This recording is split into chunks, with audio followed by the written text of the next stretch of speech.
안녕하십니까. 한국자동차문화연구소의 전영선이 다시 인사드립니다. 자, 이제 연말이 되니까 여러 가지로 분주하시겠습니다. 사업하시는 분들 또는 개인 여러 가지 일들을 지난 한 해 동안 결산하시기에 바쁘시고 또 새해에 새로운 계획 세우시느라고 분주하시겠습니다. 저희들도 사실은 새해 들어서는 좀 더 새롭고 좀 더 재미있는 자동차 얘기를 들려드리고 싶어서 지난 4월부터 지금까지 이 불멸의 자동차든지 또 슈퍼카 자동차의 최초들 여기에 숨어있는 모든 얘기를 들려드렸습니다. 그래서 올해는 말부터 물론 내년 초가 되겠습니다만은 새로운 그 장래 자동차 이야기입니다. 우선 자동차의 진기면 어떤 그 세계 자동차 아주 그 진기스러운 자동차 또 자동차가 부리는 재주 같은 거 그리고 세계 교통문화 여러분 요새는 세계 많이 여행하시죠? 대도시에 내리면 우선 그 도시의 대중교통 문화에 상당히 어색하실 겁니다. 이런 데 대한 상세한 정보 그리고 각 도시에 가지고 있는 대중교통 문화의 재밌는 점을 말씀드리고 또 보여드리겠습니다. 그리고 자동차와 명사에 얽힌 얘기들도 참 재미가 있습니다. 역사에 자동차가 등장한 이후 대통령이나 임금이나 또 세계적인 명사들이 어떤 차를 좋아하고 그 자동차와 얽힌 얘기들을 새로운 앞으로의 프로그램을 통해서 재밌게 또 깊이 파서 전달을 해드리도록 하겠습니다.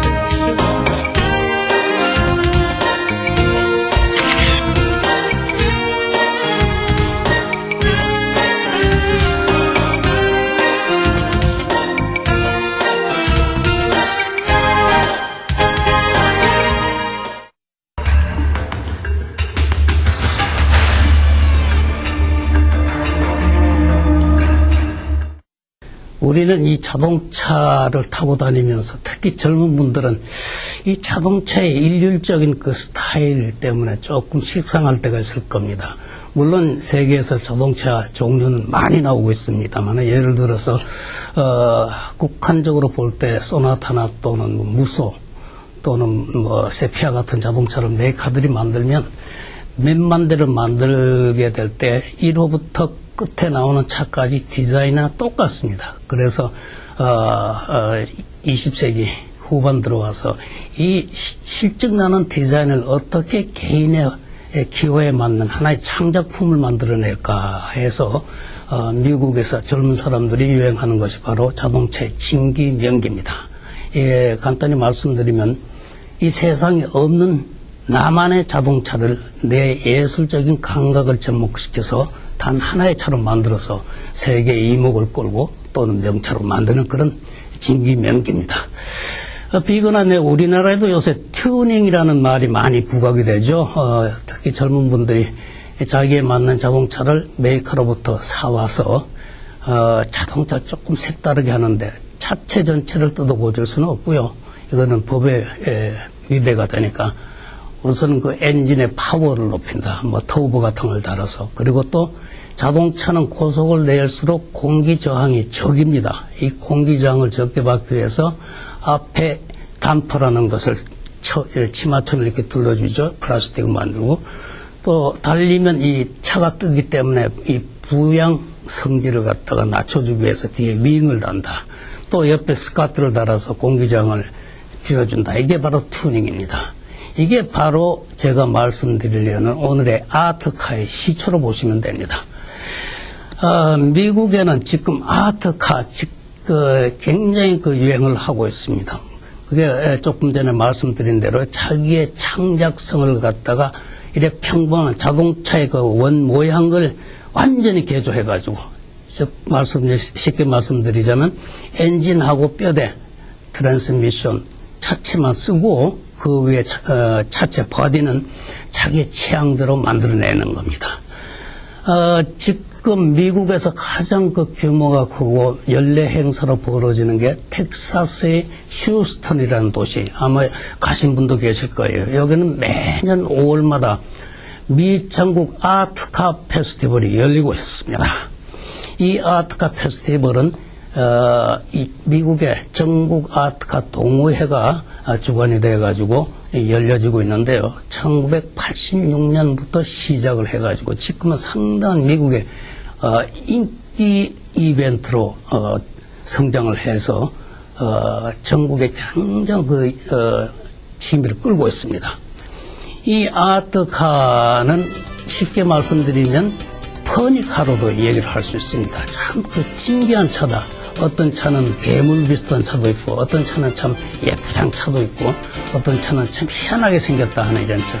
그래서 이 휴스턴에 매년 열리는 미국 아트카 페스티벌에 등장하는 차들, 매년에 미 전국에서 한 250대에서 300대가 모이게 됩니다. 한 이틀간 열리는데 그 시기만 되면 미국의 전 방송국은 현장 취재하려고 대단한 열기를 띄울 뿐만 아니라 자동차의 그 어떤 창작에 깊은 관심을 있는 사람들이 굉장히 많이 모여들고 있어요. 이 동호회는 이 휴스턴의 동호회 본부에 작업장까지 준비해가지고 이 아트카 만드는 회원들에게 작업장까지 빌려주고요. 공구까지 다 준비해 놓았습니다. 다만 이 아트카 동호회에 그 철학이 두 가지가 있습니다. 하나는 폐차를 이용하는 거하고 또 하나는 재활용품을 이용해서 차를 만들고, 마지막 셋째라고 제가 말씀드리면 같은 그런 작품을 만들어서는 안 된다. 그래서 여기에 참전한 자동차들 보면 막 별게 다 있습니다. 우선 물고기, 나비, 그다음에 쥐, 바퀴벌레, 가지각색의 벌레들, 동물들을 그 모양을 어떤 그 자체를 만들어 얹고, 또 어떤 차들은 말이죠, 이렇게 파도처럼 움직이는 차도 있고, 또 어떤 차는 이 소파 차도 있습니다. 소파를 가지고 엔진을 밑에로 그냥 달려가고, 또 이 변기차도 있고 조금 지저분합니다만은 그건 하나의 예술로 보고 있어요. 또 관 있지 않습니까? 죽어서 마지막 타고 가는 이 관차도 있고, 이런 모든 종합적인 것은 미국 사람들이 아트로 보고 있습니다. 예술. 근데 이 아트카의 시조는 사실은 미국입니다. 자동차 문화를 제일 먼저 꼽힌 곳이 미국 아닙니까? 그래서 제가 그 여러 서적을 통해서 과연 미국에 지금 성행하고 있는 아트카의 시조는 언제부터 등장했는데 누가 시작을 했는가 하고 살펴보니까 1916년에 샌프란시스코에서 선박 기술자로 일을 하던 한 친구가 이 자동차 당시에 1916년 그러면 이 자동차 전부 클래식합니다. 상자형 모양의 그냥 블룩블룩 튀어나오고 펜더가 튀어나오고 이런 차에 식성을 해가지고 어떤 차를 만들까 생각하다가 당시에 그 2차 대전 때 죄송합니다. 1차 대전 때 나타난 그 잠수함, 여기에 눈을 돌리고 잠수함 차를 하나 만들어보자 해서 차체를 잠수함 모양으로 만들어서 이름불로 골든 서브마린이라는 이름을 붙여가지고 등장해서 타고 다녔더니 이게 대단한 그 흥미거리가 됐어요. 그래서 당시에 잡지, 전문 잡지나 신문에 오르내리면서 인기를 끌었는데, 이런 아트카 페스티벌, 우리도 자동차 이제 대국으로 올라가기 때문에 조금 얼마 전에 제가 길에서 봤는데 한 젊은이가 자동차를 아주 재밌게 만들어서 타고 다니는 걸 봤습니다. 법적은 좀 저촉이 돼서 자주 못 다닌다고 그럽니다만은 이런 게 하나의 우리 자동차 산업국으로서 기술 연마하는데도 좋은 그런 본보기가 되지 않을까 그렇게 생각을 해봅니다.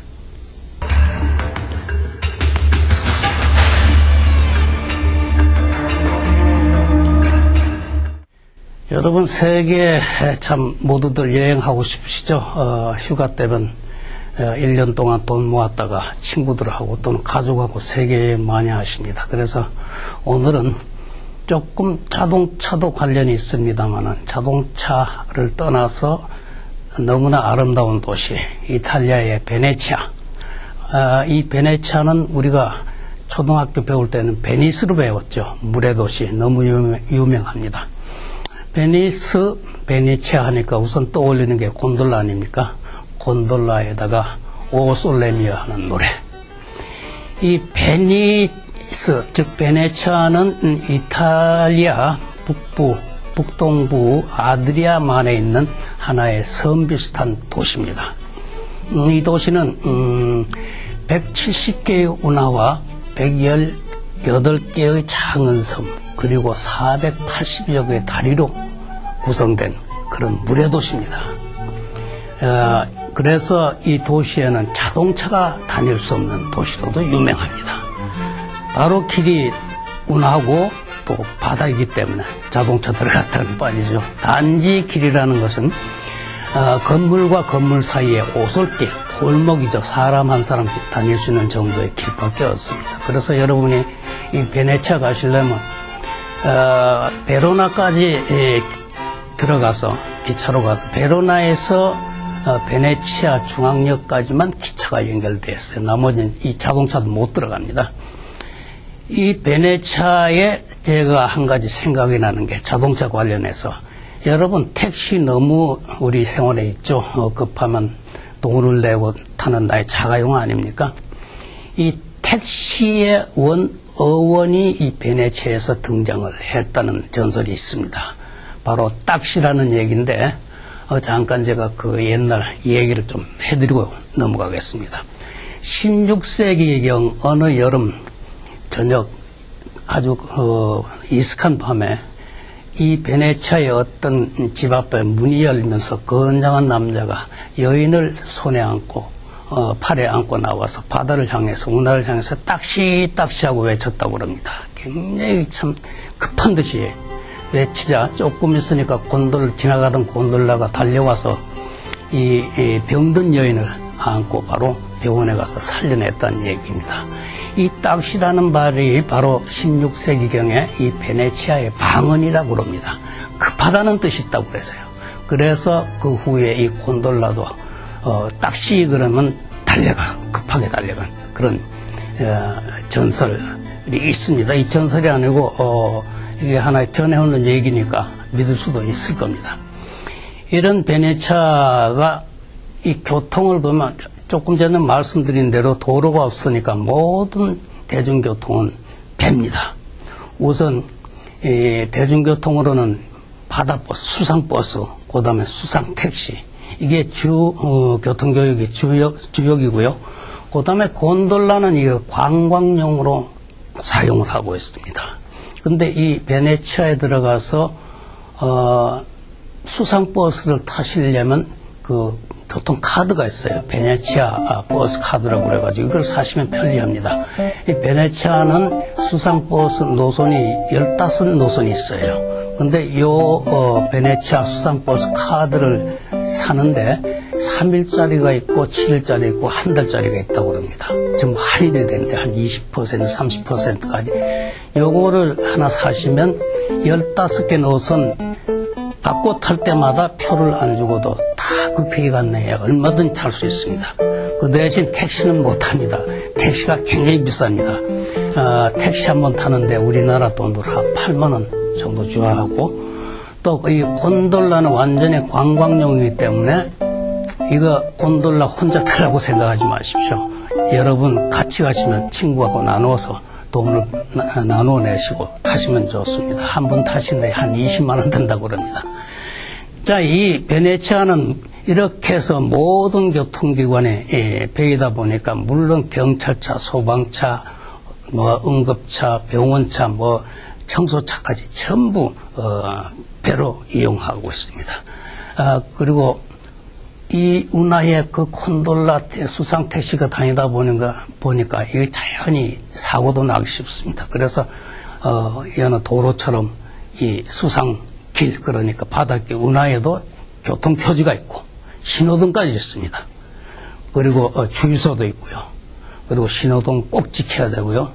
단지 이 곤돌라만은 속도 제한이 없다 그러는데 이 곤돌라는 지금까지도 모터보트로 바꾸질 않습니다. 하나의 전통입니다. 수상 택시는 모터보트로 바꿔 쓰지만, 그런데 이 얘기를 들어보니까 곤돌라의 운전기사가 되려면 굉장히 까다롭다고 그럽니다.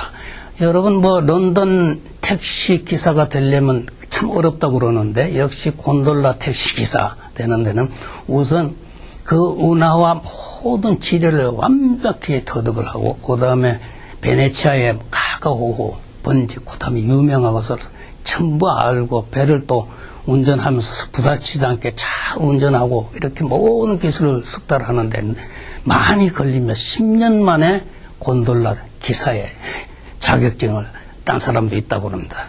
그리고 또 재미있는 것은 이 베네치아는 해상 도시이기 때문에 매년 한 4번 정도가 문턱까지 물이 올라온다고 그래요. 그래서 베네치아에 가면 대문 들어간 문턱이 좀 높습니다. 그 물이 차기 때문에. 이렇게 해서 이게 이제 지구 온난화 때문에 해수가 높아져서 이제 그런 걱정들을 하고 있다고 그래요. 베네치아가 한 50년 후에는 물에 잠길 것이 아닌가. 그러나 지금까지는 아주 그 아름다운 물의 도시입니다. 이런 걸 대중교통을 알고 가시면 베네치아를 훨씬 쉽게 즐겁게 구경할 수 있을 겁니다.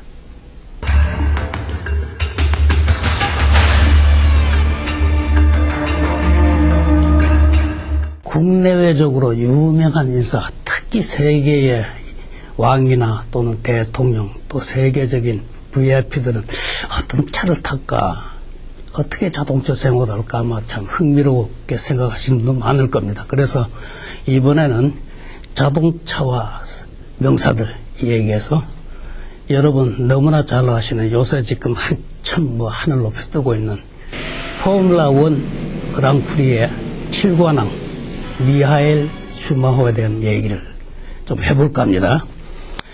세계적인 톱 스포츠 스타들 많죠. 타이슨, 권투, 그 다음에 축구, 호나우드, 베컴, 그리고 풋볼에 우리의 오늘 한국인은 하인스입니까? 거기에 그 사람들 얘기를 하면서 이 젊은이들, 특히 미하엘 슈마허 얘기를 빼놓을 수가 없을 겁니다. 포뮬라 1 자동차는 잘 몰라도, 포뮬라 1 자동차 경주입니다. 잘 몰라도 미하엘 슈마허는 아마 대부분 아실 겁니다.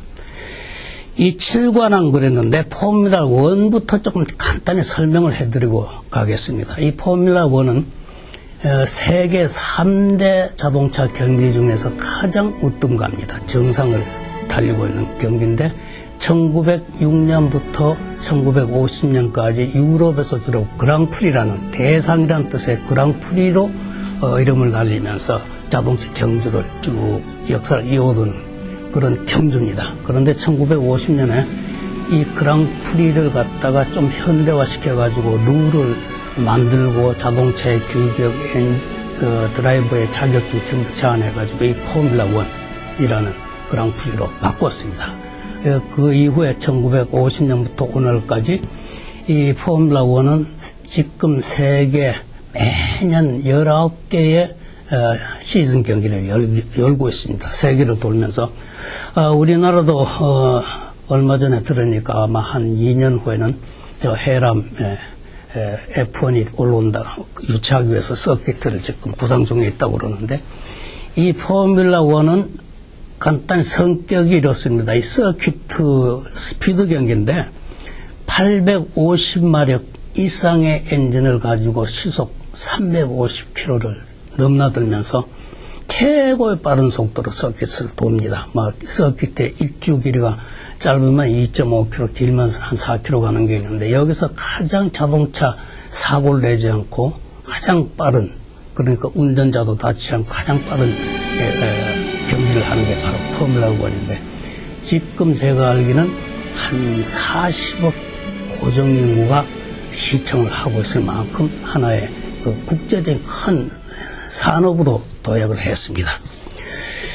근데 이 7관왕 미하엘 슈마허는 물론 이 F1 역사, 포뮬라 1 지금 6년이죠. 역사 중에서 가장 챔피언을 많이 딴 그런 선수로도 기록을 세웠습니다. 여태까지 F1 선수 중에서 7관왕을 한 선수가 없었습니다.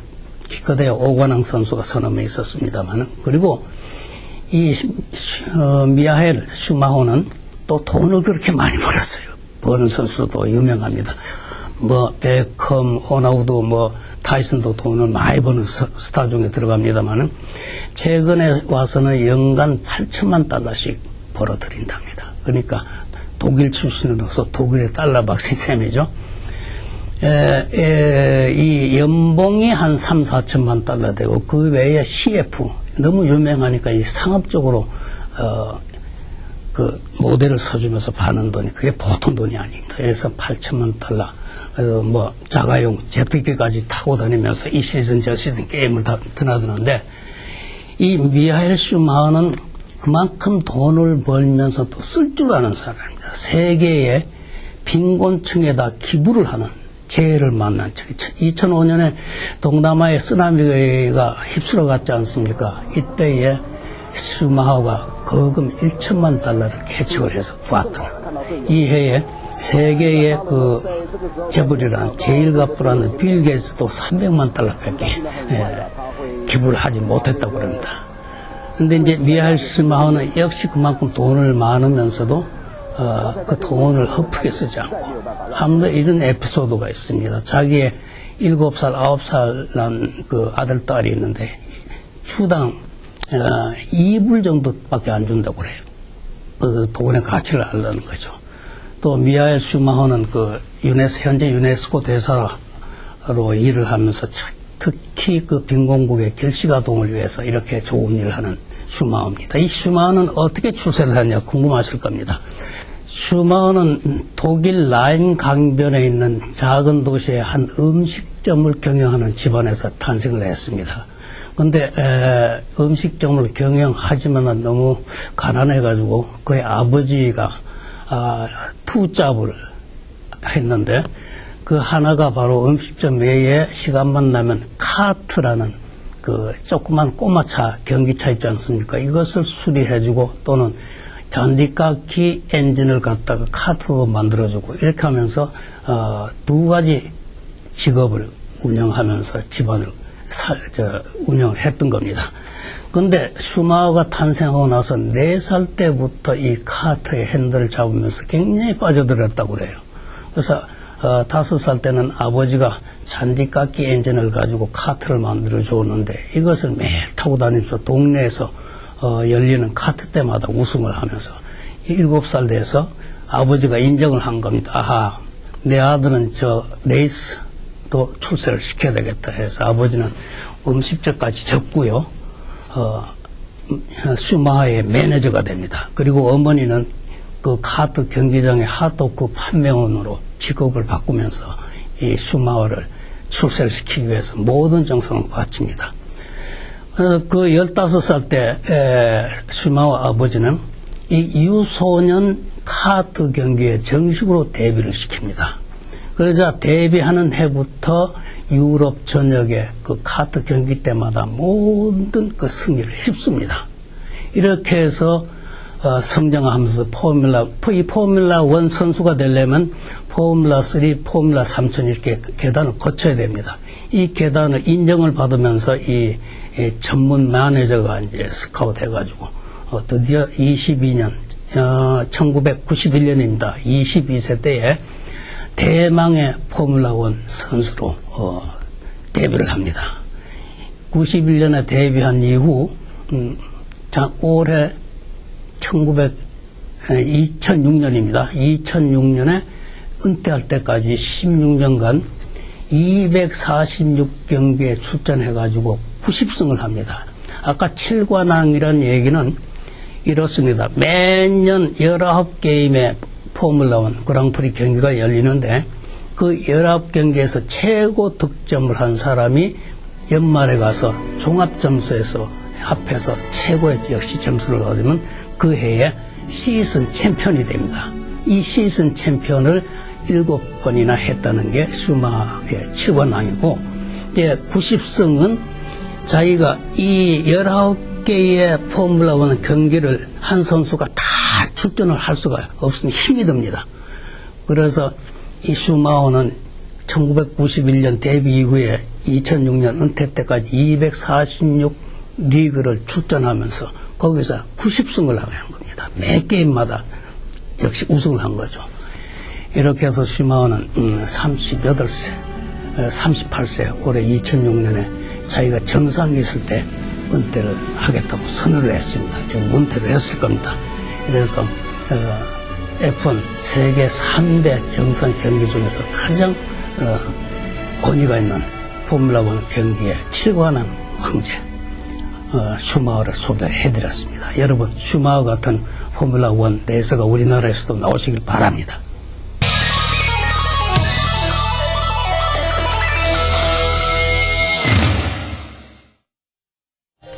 여러분 지금까지 새로 시작한 자동차의 진기명기, 세계교통문화, 그리고 자동차 명사 얘기 잘 들으셨습니까? 저런 그 세계도 있구나 기대가 되실 겁니다. 앞으로 이 세 부분에 대해서 좀 더 깊이 파서 어떤 재미있는 자동차, 어떤 또 희한한 자동차, 참 놀랄 자동차가 등장하는가, 또 이번에는 이탈리아의 물의 도시 베네치아를 소개해드렸습니다만 계속해서 이제 자동차의 도시로 또 뭐 선진 도시로 나가서 여러 색다른 대중교통 문화를 소개해드렸고요. 자동차 명사, 우리나라뿐만 아니라 세계뿐만 아니라 우리나라의 명사들 자동차 얘기도 계속 들려드리겠습니다. 감사합니다. 다음 이 시간에 뵙겠습니다.